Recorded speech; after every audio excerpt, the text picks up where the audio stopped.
အားလုံးမင်္ဂလာပါကျွန်တော်တို့ဒီနေ့ဒီမြန်မာမွတ်စလင်လူမျိုးဘက်ကဒါပထမဆုံးဗီဒီယို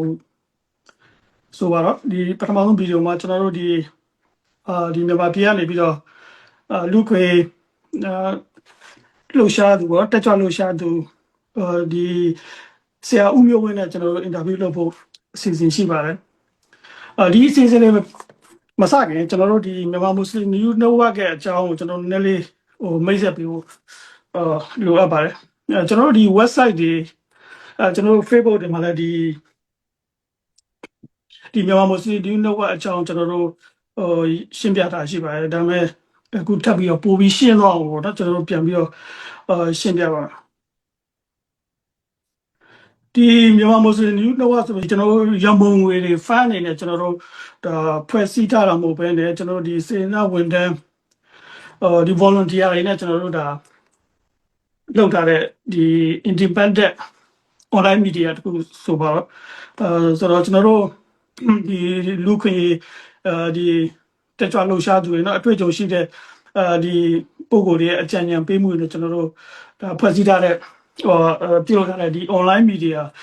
independent online media လေးပေါ့နော်ဆိုတော့ကျွန်တော်တို့က professional mode တဲ့အတွက်ကျွန်တော်မှအားနည်းချက်တွေရှိမယ်နောက်အဆင်မပြေတာရှိကောင်းရှိမယ်အဲ့ဒီအတွက်တိခံပေးဖို့ဆိုမေတ္တာရပ်ခံအပ်ပါတယ်ဆိုတော့ကျွန်တော်ဒီနေ့ဒီ interview လုပ်ဖို့ကျွန်တော်တို့ဒီ change ဆိုထားတဲ့ဒီဆရာဦးမျိုးဝင်းနဲ့ interview မလုပ်ခင်မှာကျွန်တော်တို့ဒီဆရာဦးမျိုးဝင်းရဲ့အကြောင်းလေးတွေနဲ့ဆိုပထမဆုံးမိတ်ဆက်ပေးပါရစေဒီဆရာဦးမျိုးဝင်းဟာဆိုလို့ချင်းဒါသူက post graduate fellow ဒီဘယ်လိုသူတွေကပညာရှင်တယောက်ဖြစ်တဲ့အပြင်ဒီမြန်မာပြည်မှာလည်းမြန်မာပြည်တက္ကသိုလ်တွေကလည်းသူပညာစီးပူးခဲ့တဲ့အပြင်ကိုဒီကျွန်တော်တို့ဒီအနောက်နိုင်ငံတွေဖြစ်တဲ့အင်္ဂလန်တို့နော်အမေရိကနယူးယောက်ပြည်နယ်ဒီတက္ကသိုလ်တွေကလည်းပညာစီးပူးခဲ့တဲ့ပုံတယောက်ဖြစ်ပါတယ်ဆရာဦးမျိုးဝင်းရဲ့ထူးခြားချက်ကတော့သူကဒီ educator နောက် human right defender civil society actor စသဖြင့်ဒီ role အမျိုးမျိုးကိုသူတာဝန်ယူခဲ့တာကျွန်တော်တွေ့ရပါတယ်ကျွန်တော်တို့ဒီရိုဟင်ဂျာဒီလူနည်းစုလူမျိုးစုတွေရဲ့ဒီလူခွင့်ရတဲ့တော့ဒီလူမျိုးလုံးတပ်ပြမှုပညာပေးလုပ်ငန်းတွေလုပ်ခဲ့တွေ့ရပါတယ်နောက်တစ်ခုထူးခြားတာကဒီဆရာဦးမျိုးဝင်းရဆိုလို့ရှိရင်ကျွန်တော်တို့ဒီမြန်မာပြည်ရဲ့ဒီမီဒီယာတွေဖြစ်တဲ့DV BOA BBC စတဲ့မီဒီယာတွေမှာလည်းသူတို့ interview debate တွေလုပ်ခဲ့တာကိုကျွန်တော်တို့တွေ့ရပါတယ်နောက်ဆုံးတစ်ချက်ကတော့ဦးမျိုးဝင်းရဆိုလို့ချင်းဒီနိုင်ငံတကာပေးတဲ့ award တွေပေါ့နော်ဒီစုတွေမျိုးရရှိခဲ့တော့တွေ့ရတယ်ဒါဆိုလို့ချင်းဒါထူးခြားတဲ့ရည်သွေးရှိတဲ့ဒါကျွန်တော်တို့မြန်မာမွတ်စလင်တူဖြစ်ပါတယ်ဘာဖြစ်ကျွန်တော်ဒီမြန်မာမွတ်စလင်မျိုးဘက်ကကျွန်တော်တို့ဒီမျိုးဝင်နေတယ်ကျွန်တော်တို့ interview ဝင်ပေးရတဲ့အတွက်အထူးကျေးဇူးတင်ပါတယ်ကျွန်တော်တို့ဒီဦးမျိုးဝင်းဟာဆိုလို့ချင်းဒီinternational အဆင့်ဒီ academic level မှာသူအနေနဲ့ article ရေးထားလို့ကျွန်တော်တွေ့ရတယ်နော်သူရဲ့ဒီ academic article တွေpublication အနေနဲ့ဒီ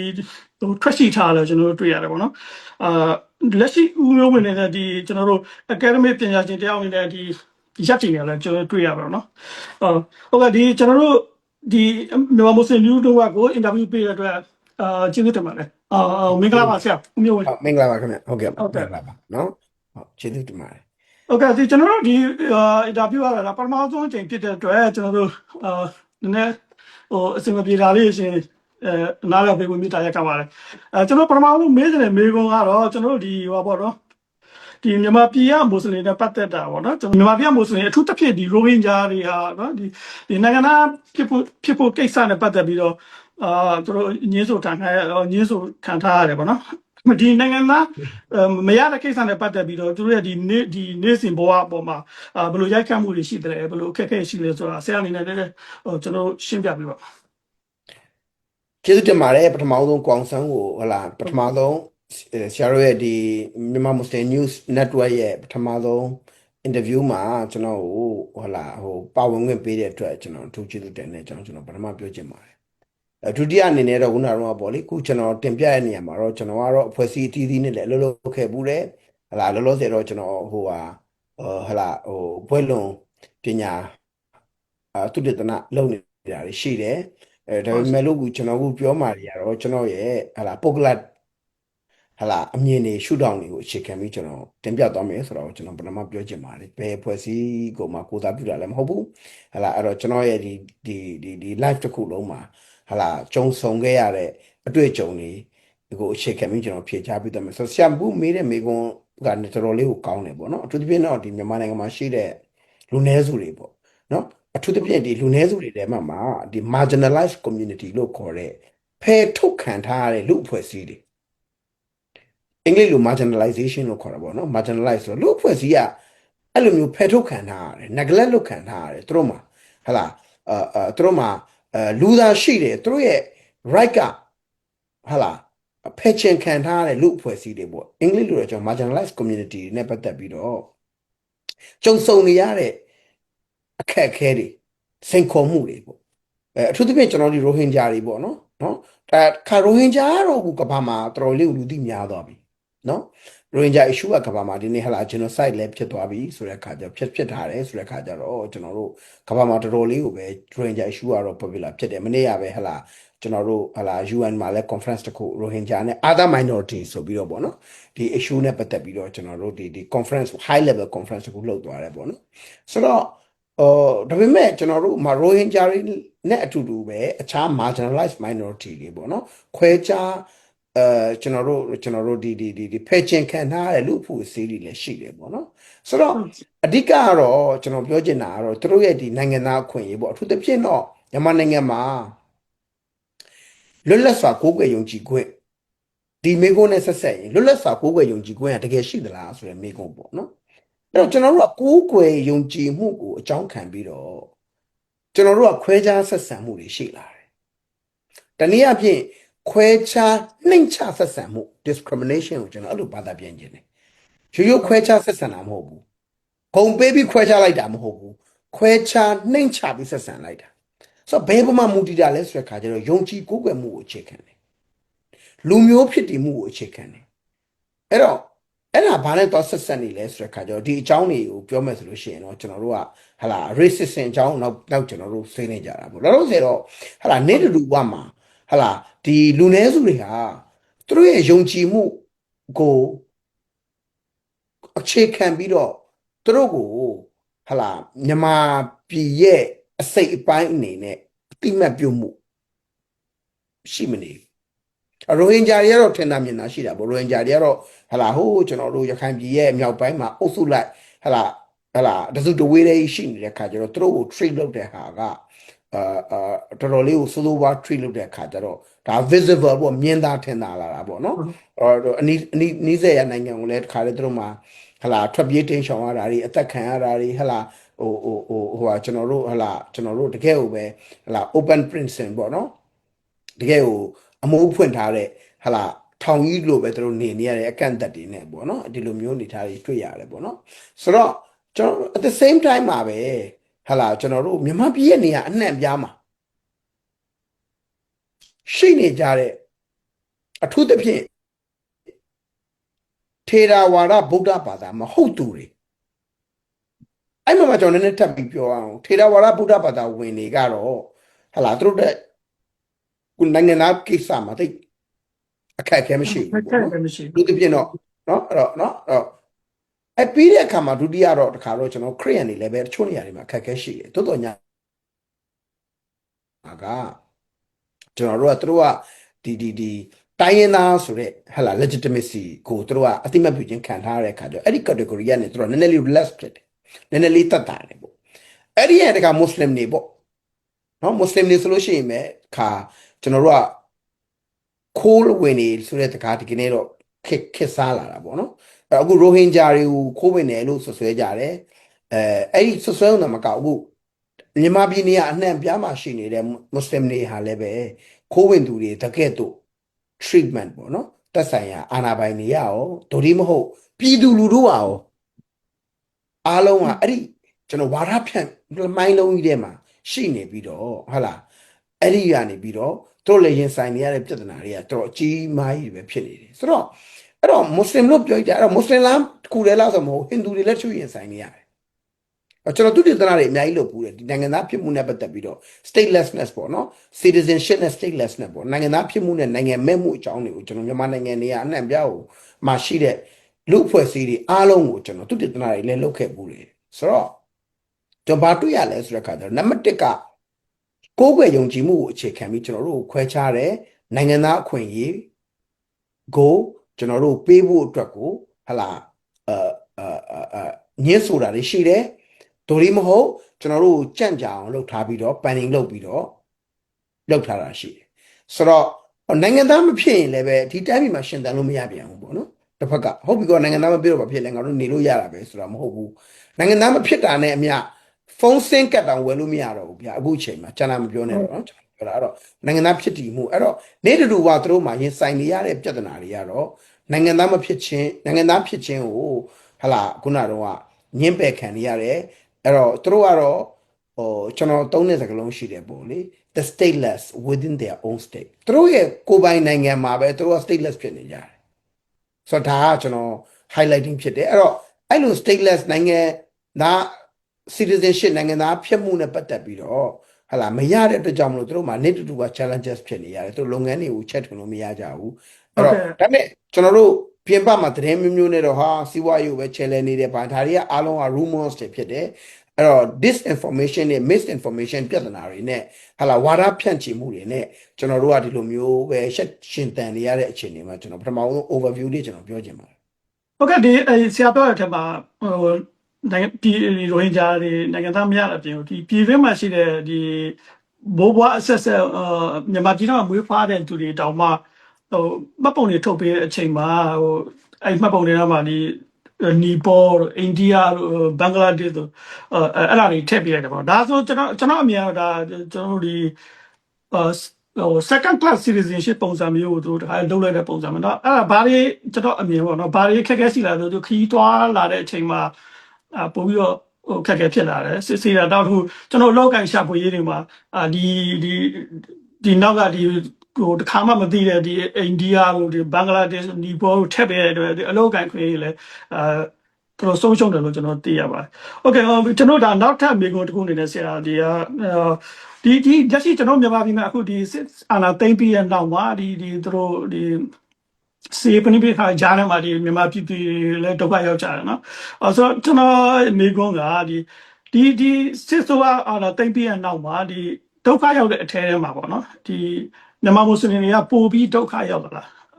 ဒါမှမဟုတ်ဒီဗုဒ္ဓဘာသာတွေလိုပဲဒန်းတူဒုက္ခရောက်လာဆိုတော့ဆရာ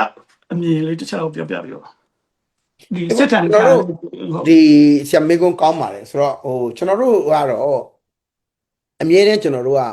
ခုနကတော့စကားပဲကျွန်တော်ပြန်ကောက်ရရင် marginalization ပေါ့နော်ဖယ်ကျင်ခံထားရတဲ့လူဖွဲ့စည်းတွေဖြစ်တာပေါ့နော်ဆိုတော့ဒီဟာတွေကိုကျွန်တော်တို့က practice လုပ်လာတာအခုမှမဟုတ်ဘူးပေါ့နော်ဟိုအရင်တည်းကပေါ့နော်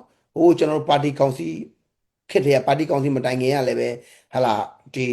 လိုမျိုးရှိခဲ့တာပဲနောက်ပိုင်းခါကျတော့ကျွန်တော်တို့ဟာလာနာဝတနာဖအစိုးရခက်မှာလေဒီလိုပဲကျွန်တော်တို့ခွဲခြားမှုတွေရှိခဲ့တယ်ဟာလာအကန့်အသတ်တွေလုပ်ခဲ့တာရှိတယ်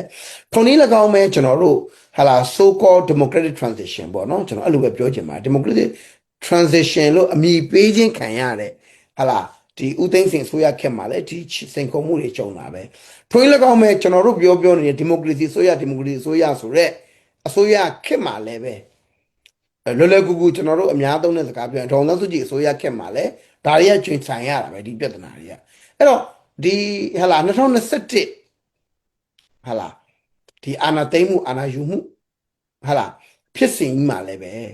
ကျွန်တော်တို့ဒီခွဲခြားဆက်ဆံမှုတွေကတော့ဆက်ရှိနေတာပဲဆိုတော့အဲ့မှာပို့ပြီးတော့စိုးသွားတာကဘာလဲဆိုတဲ့ခါကျတော့တနိုင်ငံလုံးကတော့ပြောတာပဲအားလုံးတူတူဖြစ်နေကြတာပဲလို့ပြောတာပေါ့နော်ဒါပေမဲ့ကျွန်တော်တို့ကတနိုင်ငံလုံးအတူတူဖြစ်နေရင်းနဲ့လေကျွန်တော်တို့ဖြစ်တယ်အခက်အခဲတွေကြုံဆောင်ရတယ် at the same time မှာပဲဟလာအစ္စလမ်ဘာသာကိုယ်ွယ်တက်ဝင်ယုံကြည်ခြင်းကြောင့်တခါဒုတိယတစ်ဆင့်တခါထပ်ဖြစ်တယ်ဟုတ်နှခေါက်ပါအဲ့ဒီမှာတခါထွင်း၎င်းပဲပေါ့နော်ရိုဟင်ဂျာဖြစ်တယ်ဆိုရင်ပိုဖြစ်သေးတယ်ဟုတ်ဆိုတော့ကျွန်တော်တို့က double trouble ခေါ်တာပေါ့နော်ကျွန်တော်တို့ကနောက်တစ်ဆင့်ထပ်နှိမ့်တဲ့ဒုက္ခကိုသူများတဆခံရရင်ကျွန်တော်တို့က3ဆလောက်ခံရတယ်ပေါ့ဟုတ်ကဲ့နော်ဆိုတော့ အဲ့တော့ကျွန်တော်တို့အများနဲ့ပြောရရင်အတူတူပဲအားလုံးကအတူတူပဲဆိုတော့ကျွန်တော်တို့ဟာလာ democratic transition တို့ဘာလို့မှာတော့လဲငါတို့ဒီလိုလူနည်းစုအခွင့်အရေးတို့ဟာလာ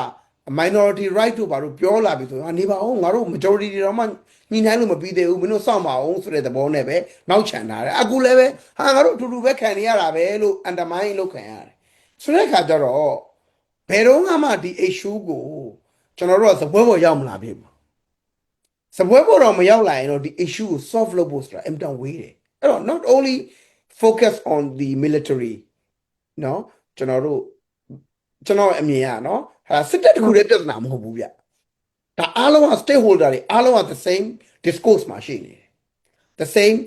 တူညီတဲ့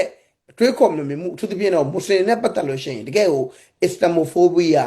xenophobia ဆိုတဲ့ ideology တွေဟာသူတို့ရဲ့ရင်ထဲအသေးတွေကိုပဲဟာလားစိတ်ဝင်နေပြီဗျ။ဘာနှစ်ပေါင်းများစွာ disinformation misinformation နဲ့ propaganda နဲ့နေလာတဲ့လူတွေဆိုတဲ့ခါကျတော့ဒီပေါ်မှာသူတို့ကအဲ့တော့စစ်တပ်တစ်ခုတည်းကမဟုတ်တော့ဘူးကျွန်တော်မြင်နေတာကျွန်တော်တို့အမြဲတမ်းတစ်ခါရရင်ပြဿနာအားလုံးကိုစစ်တပ်တစ်ခုတည်းပုံချတယ်ပေါ့နော်။ဆိုတော့အဲ့ဒီကလည်းကျွန်တော်သိပြီးတော့သဘောမတွေ့ဘူးပေါ့ဗျာနော်။ဒီ structurally institutionally ဟလာကျွန်တော်တို့တကယ်ကိုဒါကြီးကဟာလာ normalize ဖြစ်နေတာ normalize ဆိုတော့အားလုံးကဒါလောက်တာအထူးဆန်းမဟုတ်တော့ဘူးအကလားလို့ခေါ်တာအထူးဆန်းမဟုတ်ပါဘူးကွာဆိုတဲ့သဘောပြောတာပေါ့နော်ခံရတဲ့လူကတော့ခံရတာပေါ့နော်ပြောတဲ့လူတွေကတော့အထူးဆန်းမှာတော့ရွယ်ချက်နဲ့မင်းတို့နှိမ်ချတဲ့သဘောမဟုတ်ပါဘူးကွာမြေတို့ဆိုစေကျွန်တော်တို့မှာအမှန်တကယ်ရင်ဆိုင်နေရတဲ့စိန်ခေါ်မှုတွေကတော့အမှန်တရားပဲလေနော်ဆိုတဲ့ခါကျတော့ကျွန်တော်အဲ့ဒါရှုတော့ခုအနေနဲ့ပြော of course ကျွန်တော်တို့ကအားလုံးနဲ့အတူလဲဒုက္ခခံရတယ်မွတ်စလင်ဖြစ်ချင်းကြောင့်ဟလာပို့ပြီးတော့တခါဟုတ်ကဲ့ double trouble ဖြစ်တာပေါ့နော်နောက်တစ်ဆင့်တက်ပြီးဖြစ်စေတယ်ပေါ့နော်โอเคအခဏဆရာပြောတဲ့တမှာဒီထားမိရတယ်သူတို့ဒီကလားလို့တရုတ်တို့ခေါ်တဲ့ကိစ္စလေးပေါ့နော်ဆရာပြောတာဒါသူတို့ကဒါပြောမှဆိုရင်ဒါတာမန်လူမျိုးတစ်မျိုးသူ့နာမည်မဟုတ်ဘဲနဲ့ဒါနှိမ်ကျင်တဲ့ဒါကျွန်တော်တို့ရဲ့ဒါအပေါ်ရန်တွေးပေါ့နော်နှိမ်ကျင်တဲ့သဘောနဲ့ခေါ်တယ်ဥပမာဖြင့်ဒီဟာတွေကမကောင်းဘူးဆိုတာကျွန်တော်ဒီအမေရိကန်နိုင်ငံမှာလည်းကျွန်တော်တို့ဒါအတွေ့အကြုံရှိခဲ့တဲ့ဒီလူမဲတွေကိုကျွန်တော်တို့အန်နဝတ်ပေါ့နော်ကျွန်တော်ကိုယ်တိုင်မပြောချင်တော့ဥပမာဖြင့်နီဂါနီဂရိုတို့ခေါ်လို့ရှိရင်ဒီနိုင်ငံဒီအမေရိကန်နိုင်ငံတွေပါဆိုလို့ရှိရင်ဥပဒေကြောင်းအရအရေးယူလို့ရတယ်နော်ဆိုအဲ့လိုမျိုးပေါ့နော်ဒါဒီခုနဆရာပြောတဲ့အတိုင်းမှာကလာဆိုဒီကျွန်တော်မြန်မာပြည်မှာဒါသူတို့အနေနဲ့ဒီတာမန်လို့ခေါ်နေတာဆိုတဲ့သဘောမျိုးဖြစ်နေတာပေါ့နော်ဒါလေးကဒါကျွန်တော်ထပ်ဆောင်ကျွန်တော်အမျိုးထပ်ဆောင်ပြီးတော့နောက်တစ်ခုမေးခွန်းအနေနဲ့ဆရာဟိုကကျွန်တော်တို့ဒီခုလက်ရှိဒီ1988ဒီစစ်တပ်အုပ်ချုပ်ပြီးကြတဲ့ဒီမွတ်စလင်ဒီပြည်တွင်းရောနောက်ဒီရိုဟင်ဂျာရောအပါဝင်ပေါ့နော်ဒီအစ္စလာမ်ဘာသာဝင်တွေရဲ့ပညာရေးကျမ်းမာရေးနောက်ခီးတွာလာခွင့်အလို့ကန်ခွင့်လာစသည်မွတ်စလင်ဘော်တွေကိုခွဲခြားမှုကဒါတော်အခြေအနေဆိုးတဲ့ပုံစံမျိုးနဲ့ကျွန်တော်တို့ဒါစက်တိုက်တွေ့လာနော်နောက်ခုဒီရပိုင်းအတွင်းမှာဒီကျွန်တော်တို့ဒီမဖတ်တာတွေပေါ့နော်မဖတ်တာတွေဒီမျိုးချစ်အောင်နဲ့မဖတ်တာတွေကဒီဝိရသူပြန်ပြီးတော့ပေါ်လာတာကျွန်တော်သတိထားမိတယ်နော်ဆိုတော့ဒီလိုခွဲခြားမှုတွေကိုဒီကျွန်တော်တို့ဒီဗုဒ္ဓဘာသာတွေရဲ့ဒီအစိုးရရောပြည်သူရောဒီစစ်တပ်ရောပြည်သူရောခွဲခြားမှုတွေကိုကျွန်တော်တို့ဒါတွေကိုဘယ်လိုကျွန်တော်တို့မြန်မာမွတ်စလင်တွေဘက်ကကင်တွယ်ဖြည့်ရှင်းဖို့ဘယ်လိုအကောင်းဆုံးနီးလဲပါလိဖြစ်မယ်ဆရာဆိုတော့ကျွန်တော်တို့မှာဒီ challenge စိန်ခေါ်မှုတွေအများကြီးရှိတာပေါ့နော်စိန်ခေါ်မှုအများကြီးတွေကမှဒီခုလောလောဆယ်လက်တလောပြန်ပြီးတော့မှတခါဟာလာတကြောပြန်ပြီးတော့မှဟာလာ anti muslim hate speech တွေပေါ့နော်ကျွန်တော်တို့အမုန်းစကားတွေပေါ့နော်ဒီဝါဒဖြန့်ချီမှုတွေပေါ့နော်ဆိုတော့ဒါတွေကကျွန်တော်တို့ကကြံရွယ်မှုတွေကရွယ်ချက်ရှိနဲ့ပြန်လောက်လာတာတတိပြုမိတယ်နော်အဲ့တော့ဆိုတော့မွတ်စလင်တွေကဟာလာနှစ်ပေါင်းများစွာဟာလာပလီတွေမပြင်ရဘူးပလီတွေမပြူရဘူးဟာလာမွတ်စလင်တွေရဲ့ကိုယ်ွယ်ယုံကြည်မှုနဲ့ပတ်သက်ပြီးလွတ်လွတ်လပ်လပ်နဲ့ဘာမှလုပ်ဆောင်ခွင့်မရဘူးအကန့်အသတ်တွေနဲ့အချုပ်ချယ်တွေနဲ့ဖြစ်လာတယ်ဆိုတော့အခုတစ်ခါပြန်ပြီးတော့ဟာလာတဘာဝဘေးဒဏ်တွေကြောင့်လည်းနှစ်ပေါင်းများစွာမပြည့်စည်ကျွန်တော်တို့ပြင်ဆင်မှုအားနေတဲ့ပြင်ဆင်ခွင့်မရလာတဲ့ structurally ပေါ့နော်ပြင်ဆင်လို့မရတဲ့ဟာတွေလည်းပဲပြိုကျပျက်စီးတဲ့ဒါတွေလည်းပြန်လဲပြီးတော့ပြုပြင်ခွင့်မရသေးဘူး at the same time မှာပဲဒီလိုမျိုးမွတ်စလင်တွေကပဲမသိရင်မြန်မာနိုင်ငံကိုတကယ်ဖျက်ဆီးနေတယ်ဆိုတော့ပုံဖော်မှုတွေနဲ့ဟလာတလွယ် သတင်းမှားတွေပေါ့ disinformation တွေကိုနော်အသုံးပြုပြီးဩဇာတိတ်ကမရှိတဲ့ဟာလာဒီ so call အမျိုးချစ်တယ်ဆိုတဲ့အုပ်စုတွေပေါ့နော်ဒီအဲ့လိုပေါ့အမျိုးဘာသာသာသနာဆိုတဲ့ခေါင်းစည်းအောက်ကနေပြီးလှုပ်ရှားလာတာတွေကိုပြန်ပြီးကျွန်တော်တို့တွေ့ရတယ်ပေါ့နော်တွေ့ရတဲ့အခါမှာကျွန်တော်ဘာတွေ့လဲဆိုတဲ့အခါကျတော့ကျွန်တော်တို့ကဒီနေရာမှာအပိုင်း၃ပိုင်းခွဲပြီးတော့ကျွန်တော်တို့ကဖြစ်ရှင်းကင်တွယ်ဖို့လိုတယ်လို့ထင်နံပါတ်၁ကကျွန်တော်တို့ဒါတွေနဲ့ပတ်သက်ပြီးတော့မှကျွန်တော်တို့ဘာလဲဆိုတဲ့အခါကျတော့ဒီသက်ဆိုင်ရာ stakeholders တွေနဲ့ကျွန်တော်တို့မှာ collaborative coordination collaboration coordinate ပူးပေါင်းဆောင်ရွက်မှုတွေနဲ့ဟာလာပူးပေါင်းဆောင်ရွက်မှုတွေနဲ့အညီဒါတွေကိုငါတို့ဘယ်လိုမျိုး tackle လုပ်မလဲဆိုတာကိုကျွန်တော်တို့ကနေပြီးတော့ view ဟာတွေရှိရမယ် think tank နဲ့ပေါ့နော်အဲ့တော့ကျွန်တော်တို့မှလည်း advocacy view ဟာတွေရှိရမယ်ပေါ့နော်အဲ့တော့သက်ဆိုင်ရာ authority တွေပေါ့နော်ဟာလာကျွန်တော်တို့အခွင့်အာဏာရှိတဲ့သူတွေကိုဒီ issue တွေနဲ့ပတ်သက်ဘယ်လိုကျွန်တော်ချင်းကပ်ဆောင်ရမလဲတစ်ပတ်နေပြီးတော့လည်းလူတို့အသိပညာပေးမှုဘယ်လိုလုပ်မလဲဆိုတော့လူတို့ကဒီ move ဒီအရွေ့တွေမှာမပါလာဖို့အတွက်ကိုဟာလာဝါဒပြညီမှုနောက်တွေမပါလာဖို့အတွက်ကိုဒီကိစ္စတွေအကဲဆက်တယ်ဟာလာဒီလိုဖြစ်လို့လဲကျွန်တော်တို့ဟာလာဒီအရေးခင်းကြီးတွေကျွန်တော်တို့ရှေ့တွေမှာဖြစ်ခဲ့ပြီနော်လူတွေအများကြီးတည်ကြည်ပျက်စီးရတယ်ဆုံးရှုံးရတယ်နစ်နာတာအများဆုံးမွတ်စလင်တွေပဲဘာကြောင့်လဲဆိုတော့လူနည်းစုကတော့အမြဲနစ်နာတာပဲလေနော်အဲ့တော့ဝါဒဖြန့်လိုက်တဲ့ခါကျတော့မွတ်စလင်တွေကပဲမတရားလုပ်ပါတယ်ဆိုတော့ဝါဒဖြန့်ကြည့်မှုကလည်းတခါတက်ပြီးတော့ဖြန့်ခံရသေးတယ်ဆိုတော့တစ်ဖက်ကနေပြီးတော့လေလူထုကိုလည်းကျွန်တော်တို့ကမလုပ်ဖို့လို့လဲဆိုတဲ့ခါကျတော့ mobilization လုပ်ဖို့လိုတာပေါ့ဗျာလူထုတက်မှလည်းဒီလိုအမြင်တွေကိုအမှန်မှန်ကန်ကန်သိဖို့အတွက်ကိုကျွန်တော်တို့ကဆောင်ရွက်ဖို့လိုတယ်ပေါ့နော်ဆိုတော့တစ်ဖက်ကလည်းပဲအဲ့ဆိုင်ရာ authority တွေကိုကျွန်တော်တို့က advocacy လုပ်ရတာရှိမယ်အဲ့ဒီ authority ဆိုတာမှာမြန်မာနိုင်ငံမှာအခု authority တွေကအများများနေနော် stakeholders တွေအများများနေဟလာတစ်ဖက်ကလည်းစစ်တပ်လည်းရှိတယ်တစ်ဖက်ကလည်းလက်နက်ကိုင်အင်အားစုတွေရှိတယ်တစ်ဖက်ကလည်းဟလာအခြားသောအုပ်စုတွေဟလာအခုမှအသက်ဟလာဖွဲ့စည်းလာတဲ့ဟလာဒေတာမှာစိုးမိုးနေတဲ့အင်အားစုတွေရှိတယ်အဲ့ဒီအုပ်စုတွေကြားထဲမှာပြည်သူတွေအနေနဲ့ရတာဗျအားလုံးကတော့ဆိုတော့ကိုယ့်ရဲ့ဒေတာကိုယ့်ရဲ့အခြေအနေကိုကြည့်ပြီးတော့မှကိုယ့်ရဲ့ good strategy ကိုပြင်ဆင်ဖို့လိုတယ်ဗျလိုဒါနံပါတ်1ကဒုတိယတစ်ပိုင်းကလည်းခုနကတော့လူထုကြားထဲမှာလူထုကဒီလိုဝါဒမိုင်းတွေနောက်ကိုမလိုက်ဖဲနဲ့ဟလာလူထုကြားမှာပို့ပြီးတော့မှစာနာကြဖို့ထောက်ထားကြဖို့အချင်းချင်းဟလာကိုချင်းစာမှုတွေရှိလာစေဖို့ဟလာခုနလိုပို့ပေါ့နော်ဆိုတော့ဒီယုံကြည်ကိုးကွယ်မှုကိုအခြေခံပြီးကျွန်တော်တို့ကဒါတွေလည်းကျွန်တော်တို့တစ်ဖက်ကလုပ်ဖို့လိုတယ်နောက်တစ်ဖက်ကနေပြီးတော့လည်းပဲကျွန်တော်တို့က documentation ပေါ့ဒီလိုအခြေအနေတွေဖြစ်နေတာတွေကိုကျွန်တော်တို့ကမှတ်တမ်းတင်ထားဖို့မှတ်တမ်းတွေလည်းလိုအပ်တယ်ပေါ့နော်ဒါမှလည်းကျွန်တော်တို့ကlong term မှာဘယ်လိုမျိုးမဟာဗျူဟာတွေကကျွန်တော်တို့အတွက်ကိုဟာလာငိမ့်ချမ်းတဲ့တာယာတဲ့ဟာလာလုံခြုံတဲ့အခြေအနေကိုကျွန်တော်ဖန်တီးနိုင်မလဲပေါ့နော်ဆိုတော့အများနဲ့အတူတူဒုက္ခရောက်တာကတော့ပြဿနာမရှိဘူးရောက်တာတော့မှန်တယ်ဒါပေမဲ့အများနဲ့အတူတူတည်းမှာမှကိုကပို့ပြီးစိုးတဲ့အခြေအနေကိုမရောက်ဖို့တော့ကိုကနေပြီးတော့မှဒါပြင်ဆင်ထားဖို့လိုတယ်ဒီနေရာမှာတော့တာဝန်တွေကတအိုးချင်းစီမှာလည်းရှိတယ်ကိုခေါင်းဆောင်နေပါလို့ခံယူထားတဲ့သူတွေလည်းရှိတယ်မခံယူရင်လည်းပဲအဖွဲ့အစည်းတွေမှာတာဝန်ယူထားတဲ့လူတွေမှာလည်းတာဝန်ရှိတယ်။ငါတို့ခေါင်းဆောင်လို့မခံယူပါဘူးဆိုပြီးတော့အဖွဲ့အစည်းတွေမှာတော့တာဝန်တွေယူထားကြတယ်။နော်ဆိုတော့သူတို့မှာ tax force တွေရှိရမယ်ဗျ။နော် tax force တွေနဲ့အလုပ်လုပ် functioning ဖြစ်နေရမယ်။အဖွဲ့အစည်းတွေကနာမည်ပဲကူကနော်ရှိနေပြီးတော့မှလူလေး3-4ယောက်ကတစ်ဖွဲ့မှာလမ်းမိုးပြီးချဲလဲပြီးအလုပ်လုပ်နေကြတယ်ဟလာ grass တွေကိုဟလာတကယ်မြစ်ချေလူဖွဲ့စည်းတွေရဲ့အတန်တွေကိုနားထောင်လဲမြစ်ချေမှာဖြစ်နေတဲ့အခြေအနေတို့ဘလို့ကင်တွယ်မလဲကျွန်တော်တို့ရဲ့မဟာဗျူဟာမြောက်တဲ့ချင်းကပ်မှုပုံသဏ္ဍာန်အနေနဲ့ဟလာအဲ့တော့ not only the authority but also ကျွန်တော်တို့ဟလာသက်ဆိုင်ရာဒေသမှာရှိတဲ့ခုနကတော့လိုအပ်လာလို့ရှိရင်ဘုံတော်ကြီးတွေအစ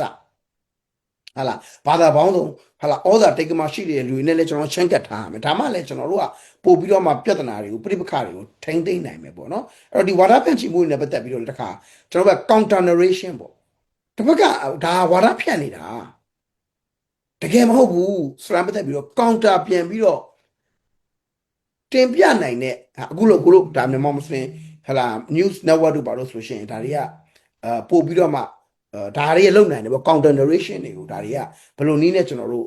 လောက်ကြမလဲဆိုတာနဲ့ပတ်သက်ပြီးတော့ကျွန်တော်တို့တွေကလောက်ဖို့လိုအပ်တာပေါ့ကိုယ်ဆိုတော့အဲ့ဒါတွေကတော့ကျွန်တော်တို့ layer တွေပေါ့ကျွန်တော်တို့မှာ multi track ပေါ့နော်ကျွန်တော်တို့တကယ်ကိုပဲ multi track track အစုံနဲ့ပေါ့နော်အလွှာအသီးသီးကိုကျွန်တော်တို့က movement လုပ်နေဖို့လိုတယ်ပေါ့နော်ဆိုတော့ at the same time မှာပဲ international advocacy လည်းလုပ်ဖို့လိုတယ်ဘာကြဲကျွန်တော်တို့ကနိုင်ငံတကာမှာတော့ issue တွေကိုအရင် ပြောပြနိုင်ပြီးတော့မှဟာလားတကယ်တမ်းကျတော့အလှမ်းကျယ်ပြီးအလယ်လက်နေတယ်လေကျွန်တော်တို့တွေ့ရတယ် ပြည်တွင်းမှာကျတော့အဲ့လိုမျိုးဖြစ်တာပေါ့နော်ပြည် နော် တွင်းမှာပြအ အဲ့ ထူး တော့ ချက်မျိုး အဲ့တော့ကိုရီးယားအဲ့တော့ဟိုနောက်တစ်ခုကကျွန်တော်တို့ကအရန်ဟိုပဲ popularity လမ်းကြောင်းလေးရောက်သွားတာမျိုးကျွန်တော်တို့ဆိုရင်popularity လမ်းကြောင်းကိုကျွန်တော်တို့ကတိတ်အားမပေးဘူး very low profile လောက်တာကိုကျွန်တော်တို့ကအားပေးတယ်တိုးတိုးညာလေးပဲအလုပ်ဖြစ်ဖို့ပဲ best strategy နဲ့လုပ်လို့အလုပ်ဖြစ်ဖို့လိုတယ်ဟာလားအဲ့ဒီအလုပ်ကကျွန်တော်တို့ကလူတွေကိုကူညီဖို့လိုတာကျွန်တော်တို့လူလုံးပြဖို့မဟုတ်ဘူးเนาะစသဖြင့်ပေါ့ဒီလို strategy နဲ့ကျွန်တော်အားလုံးပေါ့เนาะဟို media သမားတွေလည်း media သမားရှုထောင့်ကနေဆောင်ရွက်ဖို့လိုတယ်တစ်ဖက်ကနေပြီးတော့လည်းဟာ dialogue လုပ်မယ်ဆိုတဲ့လူတွေ dialogue လုပ်ဖို့လိုတယ်ဟာလားကျွန်တော်တို့ချင်းကပ်တဲ့လမ်းကြောင်းကနေသွားတဲ့လူတွေချင်းကပ်တဲ့လမ်းကြောင်းနဲ့သွားဖို့လိုတယ်တခါအာနာပိုင်တွေပေါ့ဘယ်အုပ်စုပဲဖြစ်ဖြစ်အာနာပိုင်ကအများကြီးရှိဖြစ်နေဒီမှာနိုင်ငံမှာအဲ့အာနာပိုင်တွေနဲ့ချင်းကပ်ပြီးသွားမယ်လမ်းကြောင်းကဘလို့သွားမှာလဲစသည်အပြင်ဒီလိုမဟာဗျူဟာမြောက်တဲ့ holistic approach ပေါ့နော်ကျွန်တော်စကားပြောရင်အားလုံးအလုံးစုံဘတ်ပုံစုံအနေပြီးတော့ approach ချင်းကပ်မှုနဲ့ကျွန်တော်လုပ်ဖို့လိုတယ်ပေါ့နော်အမှကျွန်တော်တို့လူစုဝေးဟာ survive ဖြစ်မယ်ဗျကျွန်တော်တို့ကဒီမွေးမှာဟလာဓာတို့ပြေဓာတို့မြေဆိုပြီးတော့ပဲကျွန်တော်တို့မွေးလာတာလေကျွန်တော်တို့ choice မဟုတ်ဘူးမြန်မာနိုင်ငံမှာမွေးလာတာကျွန်တော်တို့ရွေးချယ်တာမဟုတ်ဘူးဟလာအမေရိကမှာမွေးတဲ့လူလည်းသူရွေးချယ်တာမဟုတ်ဘူးသူမွေးလာပြီသူ့မှာဒီမှာမွေးလာပြီဆိုရင်တော့ဒီမှာသူ့မှာရက်တည်နိုင်မှုအတွက်သူ့အတွက်ကိုလူသားဖြစ်တည်မှုလေဗျာနော်အဲ့တော့မြည်သူမဆိုမိမိရဲ့ရက်တည်မှုကိုရှင်သန်အောင်လုပ်ဖို့တော့လိုအပ်တယ်အဲ့တော့ဒါကျွန်တော်တို့ကကြိုးပမ်းရမှာပဲကြိုးပမ်းတဲ့နေရာမှာမိမိက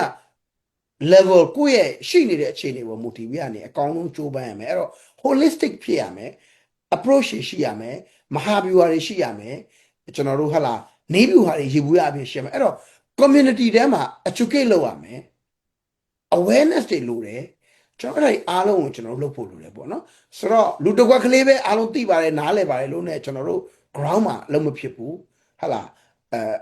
အဲ့ဒါကြောင့်လဲကျွန်တော်တို့ဟာလာဒီချုပ်ကိစ္စတွေကိုကျွန်တော်တို့မဟန့်တားနိုင်တာမတားဆီးနိုင်တာတွေရှိတယ်ပေါ့နော်အဲ့တော့ကျွန်တော်တို့ကဒါလည်းခုနကတော့ဖြစ်နေတဲ့ issue နဲ့ကျွန်တော်ရဲ့ suggestion ပေါ့နော်အကြံပေးမှုပေါ့နော် recommendation ပဲပြောမလားပေါ့နော်အဲ့ဒါလေးပါဟုတ်ဟုတ်ကဲ့ကျွန်တော်ဒီနောက်တစ်ခုမေးခွန်းကတော့ကျွန်တော်တို့ဒါရိုဟင်ဂျာတွေနဲ့ပတ်သက်တာပေါ့နော်အခုဆရာတို့လည်းသိရတဲ့အတိုင်းဒီဘင်္ဂလားဒေ့ရှ်ယာယီဆိုကမိုဟမ္မဒ်ယူနွတ်တို့ရောနောက်ဒီကမ္ဘာကုလသမဂ္ဂရောနောက်ဒီကျွန်တော်ပြည်ပမှာရှိတဲ့ရိုဟင်ဂျာအဖွဲ့အစည်းတွေရောဒီဘင်္ဂလားဒေ့ရှ်မှာရှိတဲ့ဒီကော့ဘဇားမှာရှိတဲ့ဒုက္ခသည်တွေကိုကျွန်တော်ရခိုင်ပြည်နယ်တွေကိုတိတ်ခါရှိပြန်ဖို့အတွက်သူတို့ပြောတဲ့ safe zone ဆိုတဲ့ကိစ္စကိုကျွန်တော်မေးချင်တာဒီ safe zone နဲ့ပတ်သက်ပြီးတော့တကယ်တမ်းသူတို့ဒီ organization တွေကချပြတယ်ဆိုပေမဲ့တကယ်တမ်းလက်တွေ့ဒီရခိုင်ပြည်နယ်ထဲမှာဖြစ်နိုင်ခြေရှိသလားပေါ့နော်နောက်တစ်ခုကဒီရခိုင်ပြည်နယ်ထဲမှာလက်ရှိဒီနေရာဒေသတွေအများဆုံးတင်ထားတဲ့ AA ရောဘယ်လိုသဘောထားရှိတယ်လဲပေါ့နော်ဒီ international ကချပြတဲ့ပုံစံနဲ့တကယ်လက်တွေ့ဒီရခိုင်ပြည်နယ်ဒီအခြေအနေဖြစ်နိုင်ခြေရှိသလားဘယ်လိုအခြေအနေရှိတယ်လဲဆိုတော့ဆရာပို့ပြီးအဲ့ဒါလေးတစ်ချက်ရှင်းပြပေးပါဦးဒီ safe zone နဲ့ပတ်သက်တဲ့ကိစ္စကိုအဲ့ပေါ့ကျွန်တော်ပိုသိလို့တော့မဟုတ်ပါဗျာကျွန်တော်အမြင်ပေါ့နော်ဆိုတော့ကျွန်တော်ကလေ့လာတဲ့အခါမှာတော့ safe zone ကိစ္စကတော့တကယ်တမ်းပြောရရင်တော့ကျွန်တော်တို့ကဒီကိစ္စကတော့အခုထိကျွန်တော်တို့ဒါ driving လုပ်တဲ့အင်အားတော့တိတ်မကြီးသေးဘူးပေါ့ဗျာနော် safe zone ကိစ္စအဲ့တော့ safe zone ဖြစ်ဖို့အတွက်ကတော့ကျွန်တော်တို့အပိုင်း၃ပိုင်းရှိတယ်ပေါ့ပထမတစ်ပိုင်းကကြတော့ဒီ data မှာစိုးမိုးထားတဲ့ဟလာအုပ်ချုပ်သူမဟုတ်တော့စိုးမိုးထားတဲ့အင်အားစုပေါ့အဲ့ဒီအင်အားစုကနံပါတ်1ကကျွန်တော်တို့ကဘာလုပ်ရမှာလဲဆိုတဲ့အခါကျတော့ဟို driving နဲ့မှာဒါကျွန်တော်တို့ကတွန်းအားထဲမှာပါရတော့မှာပေါ့နော်တစ်ဖက်ကနေပြီး neighboring ပေါ့နော်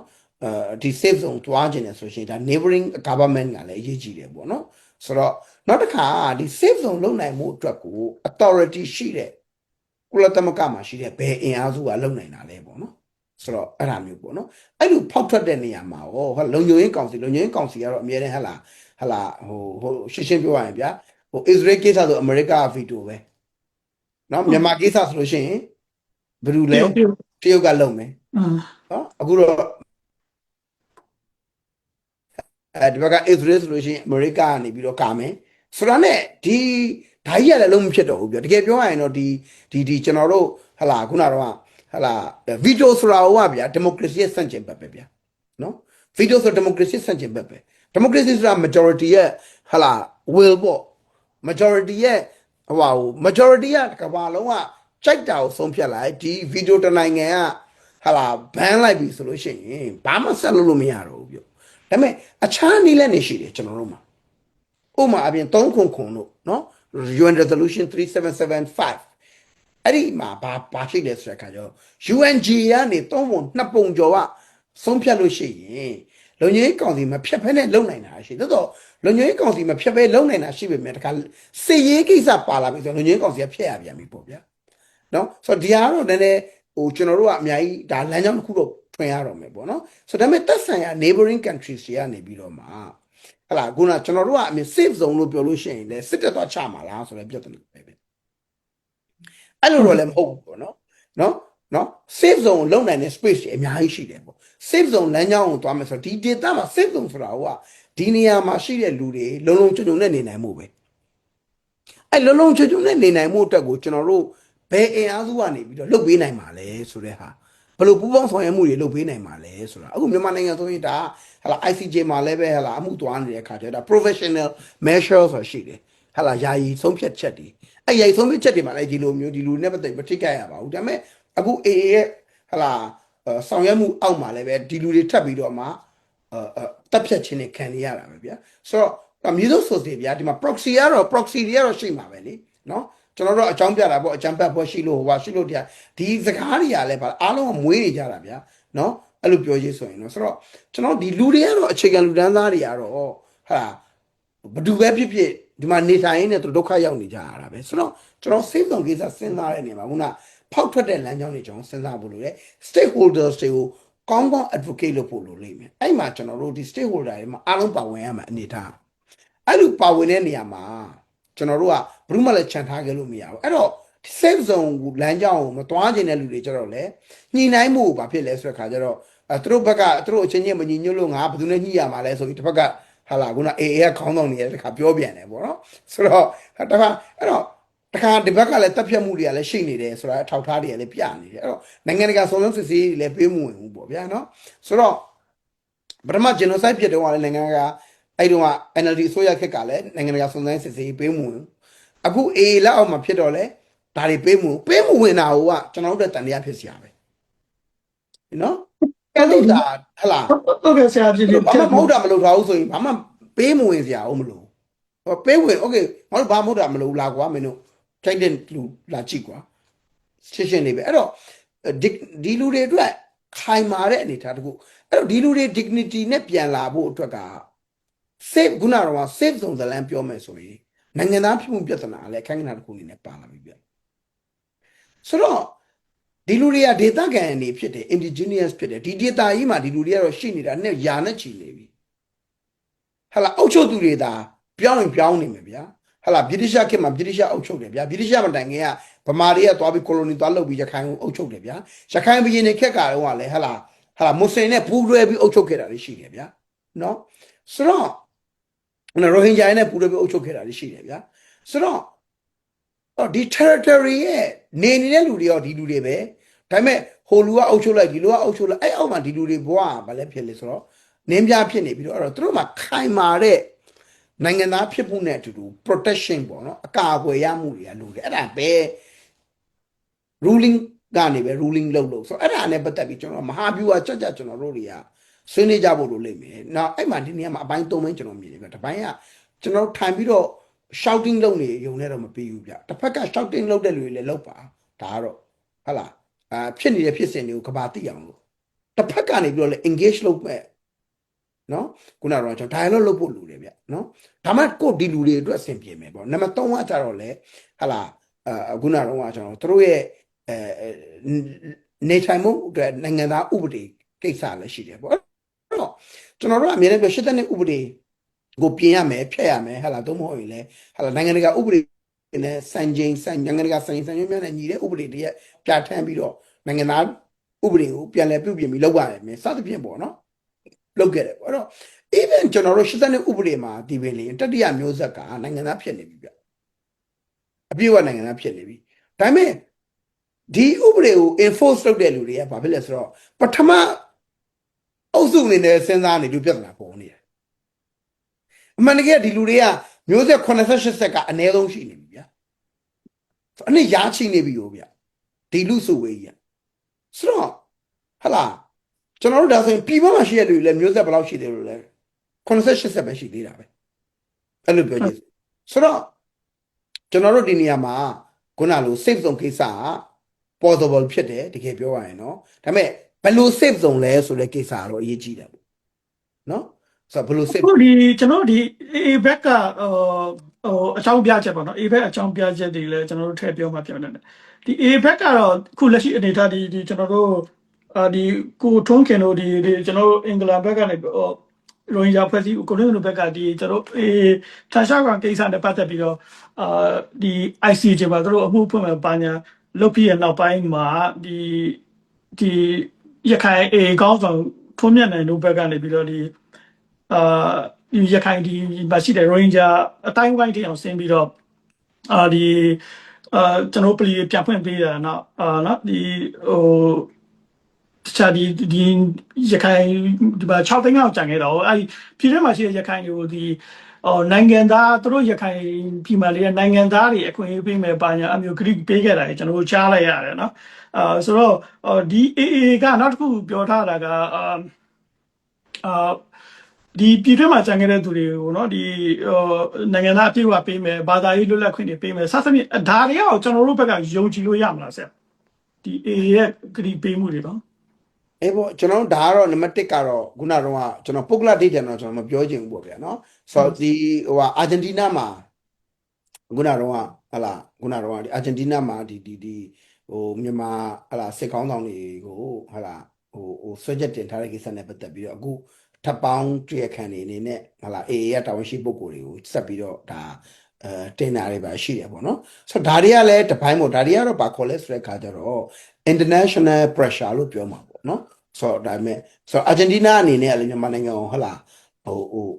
တိုက်ရိုက်လာပြီးတော့ဟလာချက်ချင်း action ယူလို့ရတဲ့အနေဒါတော့မဟုတ်ပါဘူးဆိုတော့မြည်တော့ဆိုသေးဒါကတော့ကျွန်တော် solidarity ပေါ့နော်ကျွန်တော်တို့ဒါကတော့လုံးတင်တာကိုလုံနိုင်တဲ့ဘက်ကနေလောက်ကြတယ်ဆိုတဲ့သဘောပေါ့ရာဇဝတ်မှုနဲ့ပတ်သက်ပြီးတော့ impunity ပေါ့နော်ရာဇဝတ်မှုနဲ့ပတ်သက်ရင် impunity ဆိုတဲ့ခုနကတော့သူ့အခွင့်လွတ်ခံဆိုတဲ့သဘောမျိုးကိုကျွန်တော်တို့ကလုပ်လို့မရဘူးဆိုတဲ့မူနဲ့ကျွန်တော်တို့သွားတာပေါ့နော်ဒါကတော့ principle အရသွားတာလူ့ခွင့် principle အရသွားတာပေါ့ at the same time မှာပဲကျွန်တော်တို့ကနေပြီးတော့ဟာလာတစ်ဖက်ကလည်းပဲတကယ်ခုနကတော့ Muslim တွေကိုတကယ်ဟာလာရိုဟင်ဂျာတွေကိုတကယ်ကိုပဲဟာလာနိုင်ငံသားအနေနဲ့တကယ်ကို treat လုပ်မယ်တကယ်ကိုပဲနိုင်ငံသားအနေနဲ့ဟာလာလွတ်လပ်စွာကိုယ်ကွယ်ခွင့်တွေလည်းပေးမယ်စသဖြင့်ပေါ့ဆိုတော့ဒါတွေကတကယ်ကိုပဲ political willingness နိုင်ငံရေးဆန္ဒရှိဖို့လိုတယ်ကျွန်တော်မြန်မာနိုင်ငံမှာထွေး၎င်းဟန်ပြပေါ့ဗျာအရင်တော့ television မှာကျွန်တော်တို့ဟလာဗိုလ်ချုပ်ခင်ညွန့်တို့ဘာလို့ခက်ကလဲဟလာဟန်ပြလုပ်ပြတာတွေရှိတာပဲဗျာနော်ဆိုအဲ့လိုဖြစ်မနေဖို့တော့လိုတယ်ပေါ့နော်ဖြစ်မနေဖို့ကျွန်တော်တို့ကဟုတ်ပြီဒါလို့ဖြစ်လုပ်နေပြီလုပ်ပြပြီဆိုရင်တော့ကျွန်တော် window တစ်ခုဖြစ်သွားပြီဝင်ပေါက်တစ်ခုဖြစ်ဝင်ပေါက်ကနေကျွန်တော်တို့ဘာလုပ်မှလဲ strategy ကိုကျွန်တော်တို့ဟာအခုနောက်တော့ critical wit တွေတည်တက်ပြီးတော့မှအလုပ်လုပ်လာအောင်ဘယ်နည်းနဲ့ကျွန်တော်တို့ကဟလာကင်တွယ်မလဲဆိုတာလဲကျွန်တော်တို့က strategy တစ်ခုရှိရမှာပေါ့နော်ဆိုတော့တစ်ဖက်ကလည်း propaganda ပဲလုပ်တာလားပေါ့နော်ဒါလုပ်ပြပြီးတော့မှာပေါ့နော်အဲ့တော့သူ့လက်အောက်မှာရှိနေတဲ့လူတွေအားလုံးကတော့သူ့ဆန့်ကျင်ပြီးတော့ interview ပြောပြီးတော့ဟာလားဒါအားလုံးကကျွန်တော်အားလုံးအဆင်ပြေပါတယ်ပြောတာနဲ့တော့ပြောလို့မရဘူးပေါ့ဗျာလွတ်လပ်တဲ့စုံစမ်းစစ်ဆေးရေးတော့ကျွန်တော်လိုတာပေါ့တကယ်ပဲဒီကလူတွေကတကယ်ကိုပဲဟာလားအကျိုးကျေးဇူးတွေကိုအကောင့်ဘက်ကနေခံစားနေရသလားမနေရဘူးလားဆိုတာကိုကျွန်တော်တို့ကဟာလားအလျှို့ဝှက်ပြီးတော့မှဟာလားနိုင်ငံတကာလွတ်လပ်တဲ့စုံစမ်းစစ်ဆေးရေးတွေကနေပြီးတော့ဟလာလိတ်လာမှ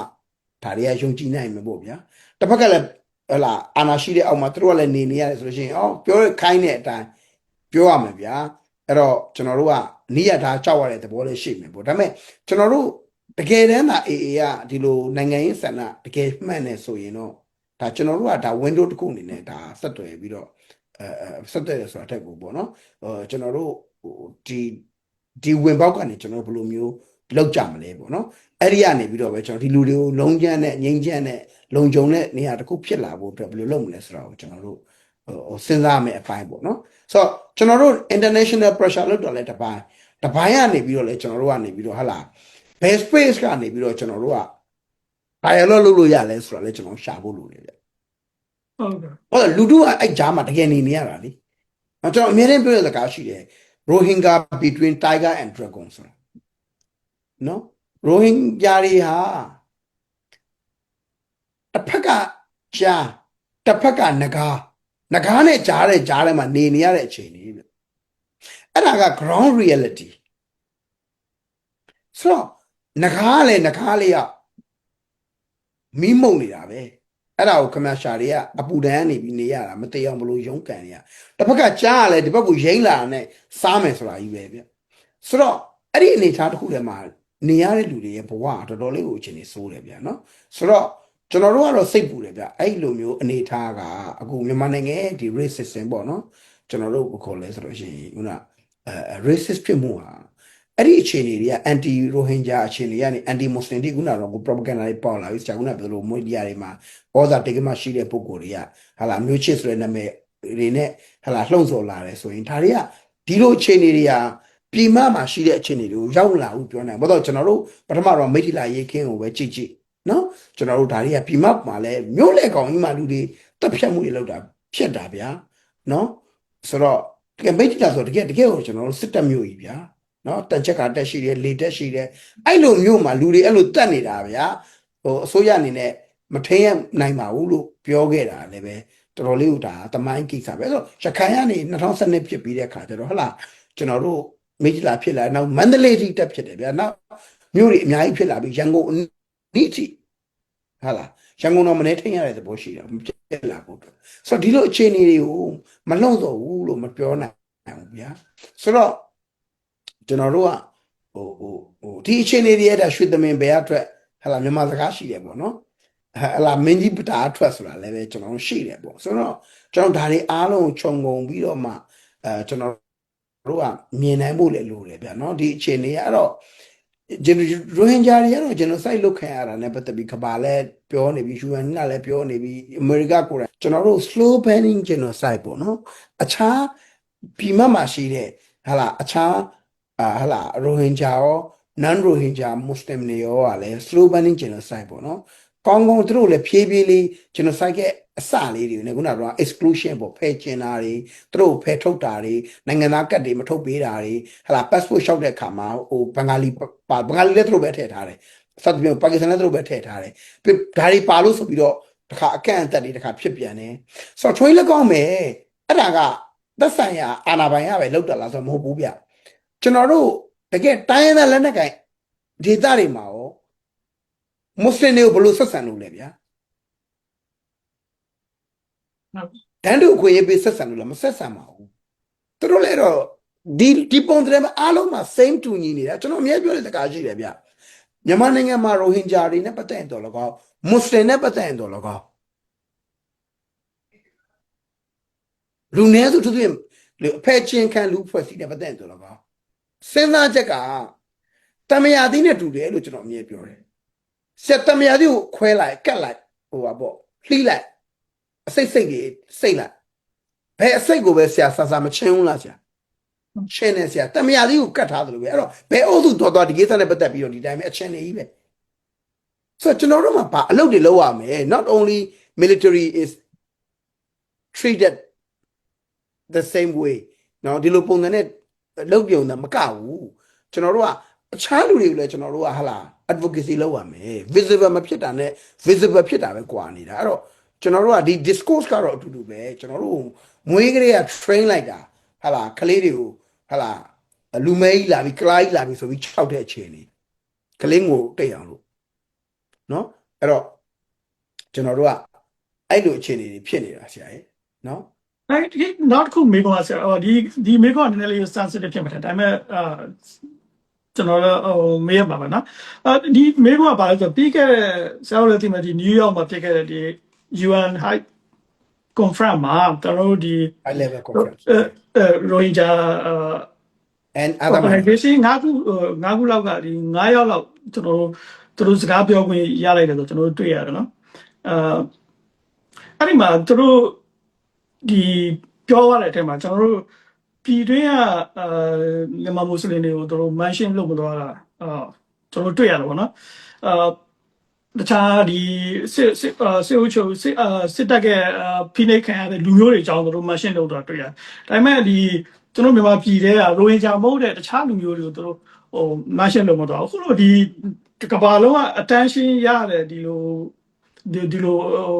ပွဲမျိုးမှာเนาะဒီကမ္ဘာလုံးကဝိုင်းကြည့်ကြတဲ့ပွဲမျိုးမှာသူတို့စကားပြောခွင့်ရတဲ့အချိန်မှာကျွန်တော်တို့မြန်မာမွတ်စလင်တွေကိုပြည်ထဲမှာရှိတဲ့မြန်မာမွတ်စလင်တွေကိုသူတို့မန်ရှင်းလို့သူတို့မတွေ့ရဘူးပေါ့နော်ဒီရိုဟင်ဂျာကိစ္စတွေနဲ့ပတ်သက်ပြီးတော့ဒီစစ်လက်ထက်ရတဲ့ဒီရိုဟင်ဂျာတွေဘက်ကနေပြီးတော့ကျွန်တော်တို့support တွေလုပ်ခဲ့တယ်ဝိုင်းပြီးတော့ကျွန်တော်တို့ပေါ့နော်ကူညီခဲ့ကြတယ်ဖြည့်ရှင်းခဲ့ကြတယ်ပေါ့နော်တကယ်တော့သူတို့တကယ်တမ်းဒီကမ္ဘာကုလသမဂ္ဂလိုနေရာမျိုးမှာစကားတက်ပြောခွင့်ရတဲ့အချိန်မှာကျွန်တော်တို့ဒီရိုဟင်ဂျာမဟုတ်တဲ့မြန်မာပြည်တွင်းကအစ္စလမ်တွေရဲ့ဖိနှိပ်မှုတွေเนาะသူတို့လုံးဝ mention လုပ်သွားတော့မတွေ့ရဘူးပေါ့နော်ဒီကိစ္စနဲ့ပတ်သက်ပြီးဆရာဘယ်လိုမြင်လဲမသိဘူးဒီကိစ္စကလည်းတော့ဆရာပြောလို့ပဲ sensitive ဖြစ်တယ်လို့ထင်တယ်ကျွန်တော်လည်းဒါဒီလုပ်ဖို့ကံပတ်တွေနဲ့အများကြီးနေဆက်ဆက်ရှိကြတယ်ဆိုတော့ကျွန်တော်ကိုယ်တိုင်လည်းပဲဒီ conference ကိုတက်ရောက်ခဲ့တဲ့တက်ရောက်ခွင့်ရတဲ့လူတွေမှာပါခဲ့ပါတယ်နော်ဆိုတော့ဒါပေမဲ့ပါခဲ့တယ်ဆိုရင်လည်းကျွန်တော်ပြောရေးဆိုခွင့်ရတဲ့ပုံကိုတော့မဟုတ်ပါဘူးနော်ဆိုတော့ဒီဟာကိုကျွန်တော်တို့ organizing လုပ်တဲ့အဓိကတော့ဘင်္ဂလားဒေ့ရှ်အစိုးရနဲ့နောက်တဲ့နိုင်ငံ3-4နိုင်ငံနဲ့ပေါင်းပြီးတော့မှဒီ conference ကိုဒါ organize လုပ်ခဲ့တာပေါ့နော်အဲ့တော့လက်ရှိတော့ UNGA ရဲ့ chair ကနေပြီးတော့ဥဆောင်တာပေါ့နော်ဆိုတော့ UNGA ကနေပြီးတော့လုပ်တယ် UNGA အနေနဲ့လုပ်တာကုလသမဂ္ဂရဲ့နော် General Assembly အနေနဲ့လုပ်တာဆိုတဲ့အခါကျတော့ဒါကတော့တကယ်ပြောရရင်တော့ဒီ Rohingya နဲ့ပတ်သက်လို့ရှိရင်ဒါသမိုင်းမှတ်တိုင်တစ်ခု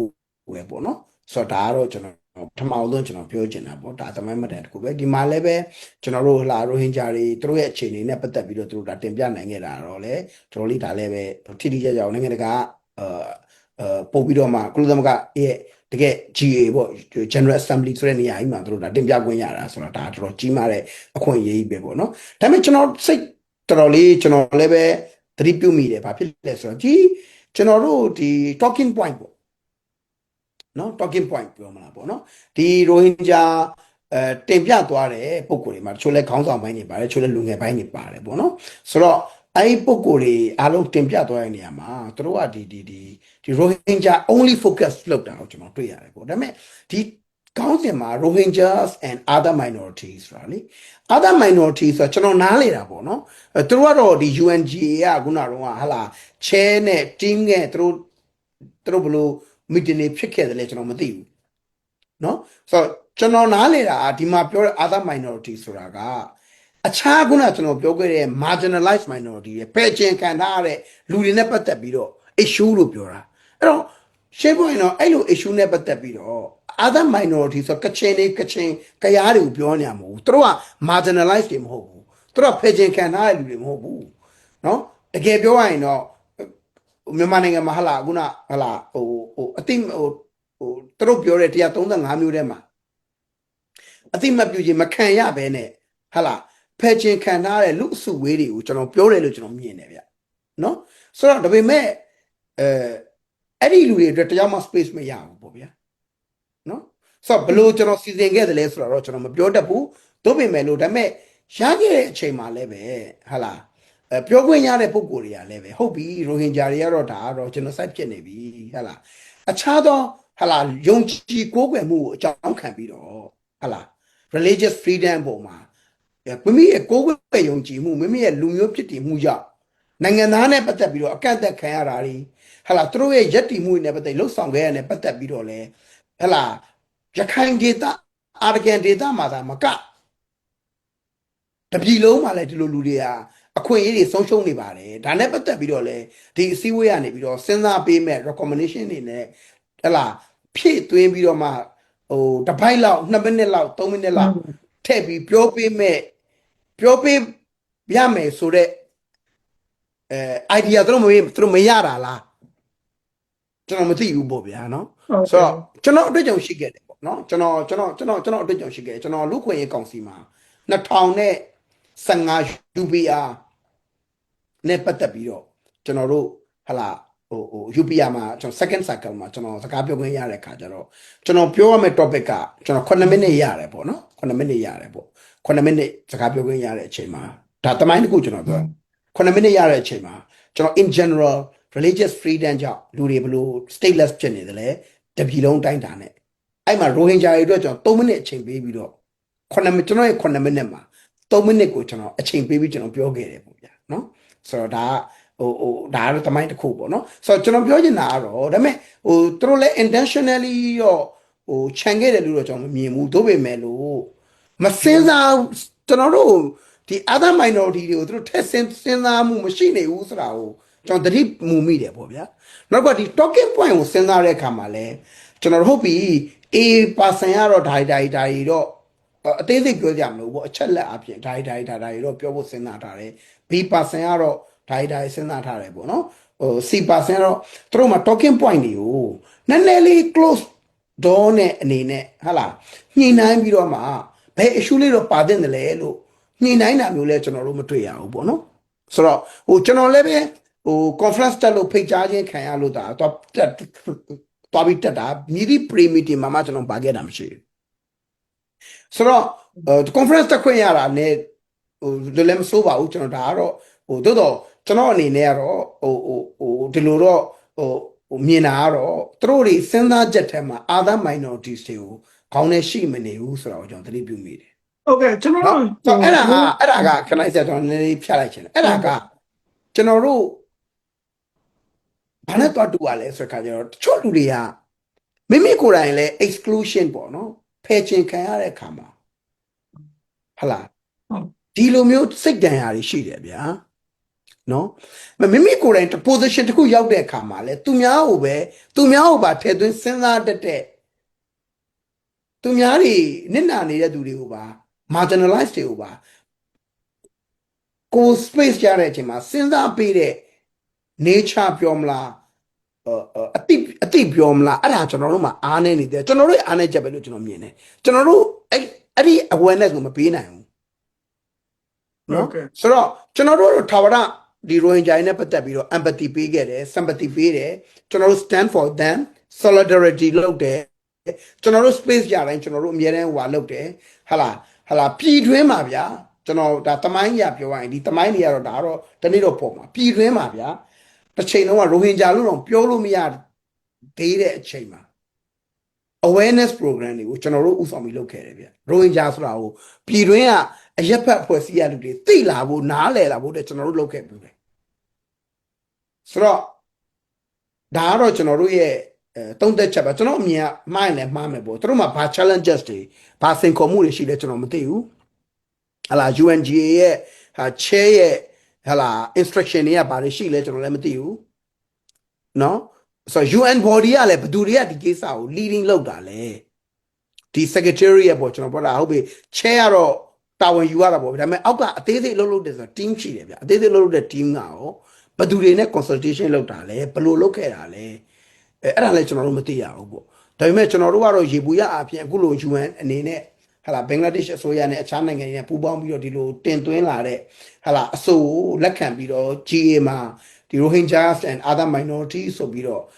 ပေါ်လာတာတခုပဲ something is better than nothing ပေါ့နော်ကျွန်တော်တခုလေးဒီအခြေအနေလေးဖြစ်လာတာဟာ milestone ပေါ့နော်မှတ်တိုင်တခုပဲလို့ကျွန်တော်ပြောမယ်ဒါပေမဲ့ကျွန်တော်အပိုင်းထိနောက်ဆုံးပိုင်းထိကျွန်တော်ရှိပါတယ် conference မှာနောက်ဆုံး UNGA chair person ရဲ့conclusion လို့ပြောတဲ့အချက်၃ချက်မှာလဲတိတ်ခိုင်ခိုင်မာမာအားရစရာအကြည့်တော့ကျွန်တော်တို့မတွေ့ရသေးပါဘူးเนาะဒါလည်းပဲကျွန်တော်အများကြီးလုပ်အောင်မယ်ဒါပေမဲ့တခုရှိတာကတော့ဘင်္ဂလားဒေ့ရှ်အစိုးရအနေနဲ့ကတော့သူ့ရဲ့ interest ကဒီလူတွေကဘင်္ဂလားဒေ့ရှ်မှာတန်းချီပြီးတော့ကိုကဒုက္ခတဲ့စကမ်းမှာရှိနေတယ်သူတို့ခမရရှာလဲ challenge ရှိတယ်ဆိုတဲ့အခါကျတော့ तू ကတော့အဓိကတော့သူ့ရဲ့ budget crisis တွေရှိတာပေါ့ဗျာဒီဟာလို့ချင်းအပြင်နိုင်ငံတကာအစိုးရတွေရဲ့ commitment ပေါ့ဘယ်သူကဘယ်လောက်ထောက်ပံ့မှာမယ်ဘယ်သူကဘယ်လောက်ထောက်ပံ့မှာမယ်ဆိုတဲ့ဟာလေးကတော့ရိုဟင်ဂျာတွေဒီဒုက္ခတဲ့စကမ်းမှာရှိတဲ့ရိုဟင်ဂျာတွေအတွက်နည်းနည်းလေး survive ဖြစ်လာမယ်လို့ကျွန်တော်ဒီ conference ရဲ့ result အနေနဲ့ကျွန်တော်မြင်နေပေါ့နော်တိုးတော့ဒီမှာပြောခွင့်ရတဲ့အချိန်မှာအားမလို့အမရပြောမလားကျွန်တော်တို့လည်းဘာမှ consultation ဟလာဘာများပြောသေးခြင်းလဲလို့ဟလာရှင်းပြောရင်ကျွန်တော်တို့ဆိုပြည်တွင်းမှာလည်းသူတည်တနာတွေအများကြီးလုပ်ခဲ့တယ်ဗျာ stateless နဲ့ပတ်သက်ပြီးတော့နော် Rohingya တွေရော non Rohingya တွေရောအထူးသဖြင့်တော့ဘာသာရေးလူမျိုးရေးကိုအခြေခံပြီးတော့နိုင်ငံ ဒါဖြစ်မှုကန့်ကက်ခံထားရတယ်ဒုက္ခရောက်နေတဲ့လူတွေနဲ့ပတ်သက်ပြီးတော့ကျွန်တော်တို့လည်းပဲအချက်လက်တွေအများကြီးပံ့ပိုးနိုင်ပါတယ်ဒါပေမဲ့ကျွန်တော်တို့လည်းဘယ်သူမှကျွန်တော်တို့ consultation လုပ်ခဲ့တာမရှိပါဘူးဒါရိုးရိုးသားသားပဲဆိုတော့ဒါပေမဲ့ဒီလူတွေနဲ့ကျွန်တော်နဲ့မရင်းနှီးဘူးလားဆိုတော့ကျွန်တော်ရင်းနှီးတဲ့လူတွေပဲဒါပေမဲ့သူတို့လည်းသူတို့အလုံးနဲ့သူတို့များနေကြတာပေါ့ဗျာအဲ့တော့တစ်ခါကြရင်ကျွန်တော်တို့ပါပေါ့ကိုချင်းစာနာတက်ချင်းတည်ပင်လျင်တရားစစ်တွေမှဖြစ်တည်ဆိုတဲ့စာသားလေးကျွန်တော်ငယ်တော့ဖတ်ပူးတယ်ပေါ့ဆိုတော့ငါတို့ကဒီလို position ရှိတဲ့အခါမှာအခြားသော marginalized တွေအတွက်လည်းငါတို့စဉ်းစားပေးတင်တယ်ဟဲ့လားငါတို့အတွက်ဘာလေးများ10မိနစ်လေးပဲဖြစ်ထည့်ပေးမလား2မိနစ်လေးပဲဖြစ်ပေးမလားငါတို့အားလုံး7မိနစ်ရတဲ့အချိန်မှာဆိုတာမျိုးလေးပေါ့ဒါအရန်ခက်ခဲတယ်နောက်တစ်ချိန်ဖြစ်ဖို့ဆိုတာလည်းမလွယ်ချင်မှလွယ်မယ်ဖြစ်ချင်မှလည်းဖြစ်မယ်ဆိုတော့ဒါကတော့ကျွန်တော်ပြောတာကတော့ခယူနာတော်တော်နဲ့ပြောတာအားလုံးလည်းဒီစကားကိုကြားပြီးတော့လည်းအမြင်လည်းမလွဲစေချင်ဘူးကျွန်တော်ဒါအကူက sensitive ဒီမေကုန်းဖြစ်တယ်လို့ဖြစ်တယ်အကယ် sensitive ဖြစ်တယ်ဒါထိလွယ်ထားလွယ်တဲ့ကိစ္စပဲเนาะ misinterpret ဖြစ်ရင်မကောင်းဘူးအဲ့တော့ကျွန်တော်ဒီနေရာမှာအာမပန်နေပြောတာကတော့ဒါကျွန်တော်အပြုသဘောဆောင်ပြီးတော့တုံးတက်ပြတာဖြစ်တယ်ဆိုတော့ဒီနေရာမှာကျွန်တော်ရိုးသားပဲတင်ပြချင်ပါတယ်အဲ့တော့ကျွန်တော်တက်ခွင့်ရခဲ့တယ်ကျွန်တော်လည်းဘာမှပြောရေးစကားပြောခွင့်မရခဲ့ပါဘူးဆိုတော့ဘာဖြစ်ဖြစ်ဖိတ်ကြားတဲ့သူရောကျွန်တော်ဖိတ်ကြားဖို့ဒီမှာပါဖို့အတွက်ဆောင်ရွက်ပေးခဲ့တဲ့ဟာလာအဖွဲ့အစည်းတစ်ခုအဖွဲ့အစည်းကိုလည်းကျွန်တော်ကျေးဇူးတင်ပါတယ်ပေါ့နော်တို့တော်ညာလည်းပဲ holistic ဟာလာကျွန်တော်တို့ကကျွတ်ဆောင်ရွက်နေတဲ့အခြေအနေမရှိနေဘူးကျွန်တော်အမြဲပြောတဲ့စကားရှိရှစ်တန်းဥပဒေပြုပြင်ရေးကိစ္စမေးပါပြောရင်တော်မများရဲ့ narration ကဘာပြောလဲဆိုလို့ရှိရင်ရှစ်တန်းဥပဒေပြင်ရမယ်ဘာကြောင့်ဆိုရိုဟင်ဂျာတွေရဲ့နိုင်ငံသားမဖြစ်လို့ရှစ်တန်းဥပဒေကြောင့်အဲ့ narration ရတဲ့ခါရင်ဘလောက် persuasive ဖြစ်တယ်လဲဆိုတော့ကျွန်တော်အမြဲမေးတယ်နော်အမှန်တကယ်တော့ဒီရှစ်တန်းဥပဒေကြောင့်ရိုဟင်ဂျာတွေတခုလည်းဖြစ်နေတာမဟုတ်ဘူးအခြားလူမျိုးတွေလည်းရှစ်တန်းဥပဒေကြောင့်ဒုက္ခရောက်နေတယ်ဆိုတော့ဒီဥပဒေပြုပြင်တင်တာမြန်မာနိုင်ငံရဲ့အကျိုးအတွက်ဟလာဒီရှစ်ဥပဒေကိုပြုပြင်နိုင်ရင်မြန်မာနိုင်ငံအကျိုးဖြစ်လာမယ်ဆိုတဲ့ရှုထောင့်နဲ့ကျွန်တော် presentation လုပ်ရမှာဆိုတော့အဲ့ရိုဟင်ဂျာတွေလည်းပဲအခွင့်အရေးတစ်ခုအနေနဲ့ပါလာမှာပဲအခြားလူတွေလည်းခွင့်ရတယ်ဒီဥပဒေကြီးကနိုင်ငံတကာစံချိန်နဲ့မကိုက်ဘူးအပါတတကယ်ကိုခွဲခြားလူမျိုးခွဲခြားတဲ့ဥပဒေကြီးဖြစ်တယ်ဆိုတာရှင်းလင်းနေတယ်အဲ့တော့အဲ့လိုလူမျိုးခွဲခြားတဲ့ဥပဒေကြီးကတိုင်းပြည်မှာရှိနေခြင်းဟာတိုင်းပြည်အတွက်ကိုတိတ်ခါလည်းမရှိသလိုလူတိုင်းအတွက်မကောင်းကျွန်တော်သူတည်သနာလုပ်ခဲ့တယ်ကိုကန့်တိလည်းကျွန်တော်လုပ်ခဲ့တယ်ဆိုတော့သူတို့လည်း challenge ရှိဒီဥပဒေကြောင့်မ challenge ဖြစ်နေတာတချို့သောတိုင်းရင်းသားတွေဆိုဒီဥပဒေအရပြောရင်ဆရာရဲ့ကျွန်တော်တို့ရဲ့မျိုးဆက်30ရဲ့ document ပြရမယ်ဗျတချို့တိုင်းရင်းသားဒေသတွေမှာဗျတိုင်းရင်းသားစစ်ကြီးတွေ